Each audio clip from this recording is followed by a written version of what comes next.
In this tutorial, we will go through the steps to fix the issue of no sound playing in Microsoft Edge on Windows 11 or 10. The first thing to check is whether the tab is muted. Right-click on the tab that isn't playing sound. If you see the option to unmute tab, select it. If it says Mute tab, that means it's already unmuted and you can move on to the next step. Next, check your system volume. Look at the volume icon in the system tray at the bottom right of your screen. Make sure it's turned up and not muted.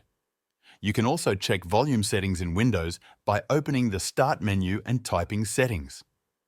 Open the Settings app, then go to Sound. Under Volume Mixer, ensure that the volume for Microsoft Edge is turned up. If you have multiple audio devices connected to your computer, make sure the correct one is selected.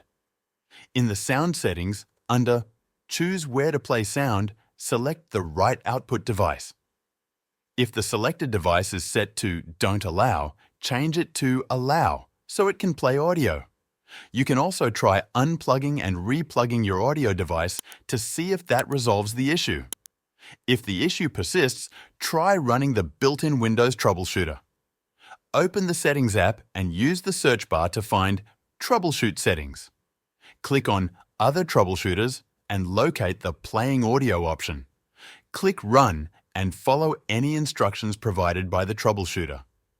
This will scan for common sound issues and attempt to fix them automatically.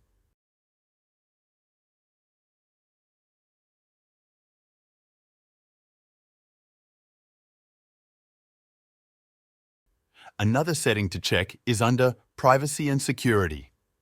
Open the Settings app and go to Privacy and Security. Scroll down to App Permissions and select Microphone. Ensure that microphone access is turned on. If you see Microsoft Edge in the list, make sure it is enabled. You may also want to check the camera permissions and enable access if necessary, as some websites require both microphone and camera access for proper audio functionality. After trying these steps, your sound should be working in Microsoft Edge. If the issue continues, consider restarting your computer, updating your audio drivers, or even reinstalling Microsoft Edge if necessary. That's it for this tutorial. Thanks for watching.